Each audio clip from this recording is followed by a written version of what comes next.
और लखनऊ के दुबग्गा इलाके में 7 अवैध प्लॉटिंग पर बुलडोजर वाली कार्रवाई की गई। एलडीए ने गोमती नगर और चिन्हट में 4 अवैध निर्माण भी सील कर दिए। उत्तर प्रदेश में अब अवैध निर्माण करने वालों की खैर नहीं है। प्रदेश की योगी सरकार में अवैध निर्माण और अवैध प्लॉटिंग के खिलाफ लगातार कार्रवाई जारी है। इसी क्रम में राजधानी लखनऊ में ऐसे निर्माण को या तो सील किया जा रहा है या फिर अवैध प्लॉटिंग पर बुलडोजर चल रहा है। लखनऊ विकास प्राधिकरण ने लखनऊ के अलग अलग इलाकों में अवैध निर्माण को सील किया है। एलडीए ने ये कार्रवाई उपाध्यक्ष प्रथमेश कुमार के आदेश पर की है। लखनऊ विकास प्राधिकरण ने गोमती नगर विस्तार और चिन्हट इलाके में अभियान चलाया है, जिसमें 4 अवैध निर्माण को सील किया गया। वहीं दुबग्गा इलाके में लखनऊ विकास प्राधिकरण से लेआउट स्वीकृत कराए बिना की जा रही अवैध प्लॉटिंग को ध्वस्त कर दिया गया। यहां 85 बीघा क्षेत्रफल में 7 अवैध प्लॉटिंग की जा रही थी, जिन्हें ध्वस्त कर दिया गया। कार्रवाई पर जोनल अधिकारी संगीता राघव ने बताया कि गोमती नगर विस्तार के सेक्टर 7 के सरसवा में कई वर्ग मीटर क्षेत्रफल के भूखंडों पर अवैध रूप से निर्माण कार्य कराया जा रहा था। अतिक्रमण के खिलाफ उत्तराखंड में कार्रवाई जारी है। अवैध रूप से बनाई गई एक दरगाह को आज गिरा दिया गया। दनादन हथौड़े चलाए जा रहे हैं। बड़ी संख्या में पुलिस बल की मौजूदगी में अवैध निर्माण को तोड़ा जा रहा है। बताया जाता है कि ये अतिक्रमण हटाए जाने की कार्रवाई है। तस्वीरें उत्तराखंड के रुड़की की हैं, जहां ध्वस्तीकरण की कार्रवाई जिला प्रशासन ने की। पुलिस के मुताबिक कुछ लोगों ने यूपी सिंचाई विभाग की जमीन पर अवैध दरगाह बना ली थी, जिसे हटाने को कहा गया, लेकिन नोटिस के बाद भी इसे नहीं हटाया गया, जिसके बाद प्रशासन फोर्स के साथ यहां पहुंचा और अतिक्रमण हटाने की कार्रवाई शुरू की। कार्रवाई के दौरान रुड़की मजिस्ट्रेट के नेतृत्व में सिंचाई विभाग की टीम भी वहां मौजूद रही। तस्वीरों में देख सकते हैं कि अतिक्रमण कर बनाई गई दरगाह गंगा घाट की जद में है। इसके ऊपर सड़क पुल को भी आप देख सकते हैं। बताया जाता है कि मुख्यमंत्री पुष्कर सिंह धामी सरकार के आदेश पर पीर कलियार में अवैध निर्माण के खिलाफ सख्त कार्रवाई शुरू की गई है। हालांकि काफी समय से हरिद्वार और आसपास के क्षेत्रों में सरकारी जमीनों पर हुए कब्जे को हटाने की प्रक्रिया तेजी से जारी है। और महाराष्ट्र के छत्रपति संभाजीनगर में एआईएमआईएम के नेता इम्तियाज जलील की कार पर हमला हुआ है। एआईएमआईएम के कार्यकर्ताओं ने ही हमला किया।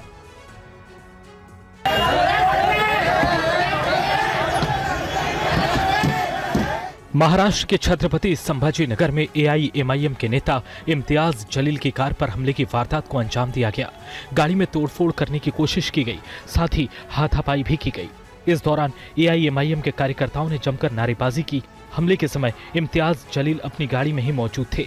हालात इतने बिगड़ गए कि पुलिस को भीड़ पर हल्की लाठीचार्ज तक करना पड़ा। दरअसल टिकट बंटवारे को लेकर इम्तियाज जलील से कई स्थानीय पार्टी नेता नाराज हैं और इसी वजह से इम्तियाज जलील पर हमले की ये कोशिश की गई। महाराष्ट्र में जारी निकाय चुनाव के संग्राम के बीच छत्रपति संभाजीनगर में एआईएमआईएम पार्टी के 2 गुटों में पहले भी जमकर बवाल हुआ था। टिकट न मिलने से नाराज दूसरे गुट के लोगों ने विरोध कर दिया। दोनों गुटों के बीच नौबत हाथापाई तक आ गई थी। एआईएमआईएम कार्यकर्ताओं के बीच हुए विवाद से स्थिति तनावपूर्ण हो गई थी। छत्रपति संभाजीनगर शहर के किराटपुरा इलाके में ये झड़प हुई थी और एआईएमआईएम के वरिष्ठ नेता इम्तियाज जलील पर भी हमले की कोशिश की गई।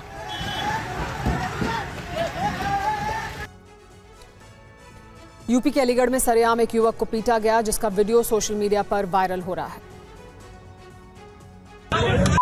कई लड़के मिलकर एक युवक को पीट रहे हैं। आसपास लोगों की भीड़ भी मौजूद है, जो इस मारपीट का तमाशा देख रही है, लेकिन कोई भी बीच बचाव करने के लिए आगे नहीं बढ़ता।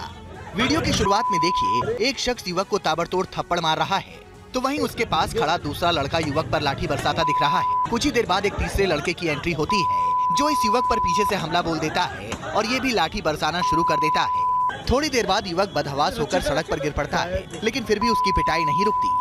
इस बीच कुछ लोग युवक को छोड़ देने की अपील करते सुनाई देते हैं।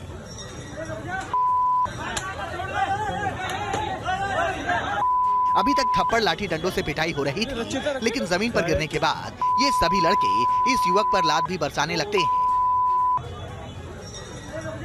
जब पिटते पिटते युवक अधमरा हो गया, तब युवक को अधमरी हालत में छोड़कर दबंग वहां से फरार हो जाते हैं। फिलहाल मारपीट की वजह का पता नहीं चल पाया है। भीड़ में मौजूद किसी शख्स ने मारपीट का वीडियो बनाकर सोशल मीडिया पर वायरल कर दिया।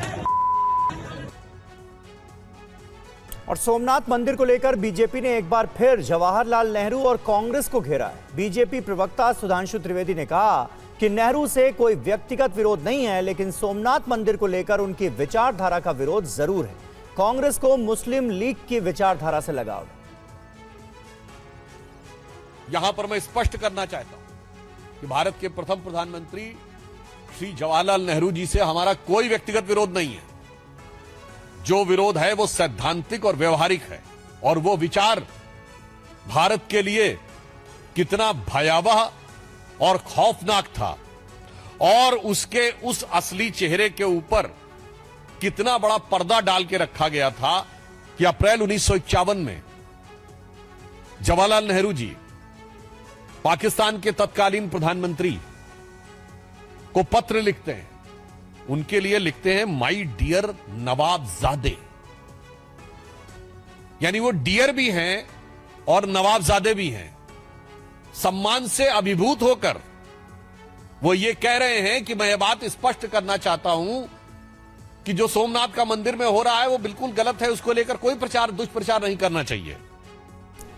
जालंधर में नशे के खिलाफ अभियान कार्यक्रम में अरविंद केजरीवाल ने कहा कि पंजाब में अकाली दल और कांग्रेस के राज में नशे का कारोबार तेजी से फैला, लाखों युवकों की जिंदगी तबाह हुई। लेकिन आम आदमी पार्टी की सरकार आने के बाद पंजाब में नशे के खिलाफ बड़ी मुहिम चलाई गई और बीते 1 साल में 28,000 से ज्यादा केस दर्ज किए गए। पिछले 1 साल के अंदर 10 महीने के अंदर 28,000 केस दायर किए गए नशा तस्करों के खिलाफ। इतने बड़े स्तर के ऊपर पूरे देश में आजादी के बाद से 75 साल में किसी राज्य के अंदर इतने केस नहीं दायर किए गए। 28,000 केस, और ये फर्जी केस नहीं है। जब अदालत में ये केस गए,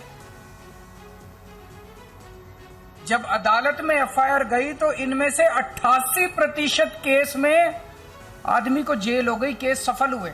लगभग 42,000 स्मगलर्स को पकड़ा गया। इतने बड़े स्तर के ऊपर कोई नहीं पकड़ा, कभी नहीं, किसी राज्य के अंदर इतने बड़े स्तर के ऊपर नहीं पकड़ा। जो इनकी प्रॉपर्टी थी, जो इन्होंने बड़े बड़े महल बना रखे थे, बंगले बना रखे थे, बिल्डिंगें बना रखी थी, दफ्तर बना रखे थे, इन स्मगलरों ने पहली बार सरकार ने बुलडोजर से उनकी बिल्डिंगों को गिराया है। और पश्चिम बंगाल के रघुनाथगंज के मीठीपुर से 2 बांग्लादेशियों को गिरफ्तार किया गया। दोनों को आज कोर्ट में पेश किया गया। नाम मोमिन की नूर मोमिन बांग्लादेश। पुलिस की गिरफ्त में आई ये दोनों बांग्लादेशी नागरिक हैं, जिन्हें मुर्शिदाबाद के रघुनाथगंज से गिरफ्तार किया गया है। जानकारी के मुताबिक रघुनाथगंज में लगातार बांग्लादेशियों के खिलाफ कार्रवाई जारी है। इस बार रघुनाथगंज थाने की पुलिस ने मिठीपुरा से इन बांग्लादेशियों को गिरफ्तार किया है। गिरफ्तार लोगों की पहचान नूर मोहम्मद मोमीन और मोहम्मद खैरुल के रूप में की गई है। ये दोनों बांग्लादेश के नवाबगंज जिले के शिवगंज इलाके के रहने वाले हैं। जानकारी के मुताबिक पकड़े गए दोनों शख्स बगैर किसी कागजात के घुसपैठ कर मुर्शिदाबाद पहुंच गए थे और काम की तलाश में घूम रहे थे। बांग्लादेशियों के भारत में घुसने की मकसद और वजह की पुलिस जांच कर रही है। गिरफ्तार लोगों को बुधवार को जंगीपुर कोर्ट में पेश किया गया, जहां से दोनों को जेल भेज दिया गया है।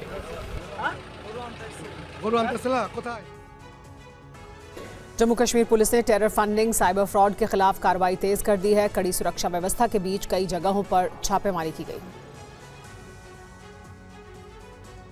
जम्मू कश्मीर पुलिस की इंटेलिजेंस विंग ने आज कश्मीर में एक साइबर टेरर सिंडिकेट के खिलाफ बड़ी कार्रवाई की है। सुबह सुबह काउंटर इंटेलिजेंस कश्मीर के अधिकारियों ने घाटी में 1 दर्जन से ज्यादा जगहों पर छापेमारी की, ताकि टेरर फंडिंग से जुड़े साइबर फ्रॉड और अपराधियों के खातों का पता लगाया जा सके। अधिकारियों के मुताबिक अकेले राजधानी श्रीनगर में 1 दर्जन से ज्यादा जगहों पर रेड की गई। एक अधिकारी ने जानकारी देते हुए कहा, इस कार्रवाई का मकसद टेरर फंडिंग और साइबर फ्रॉड से जुड़े अपराधियों के खातों की जांच करना है।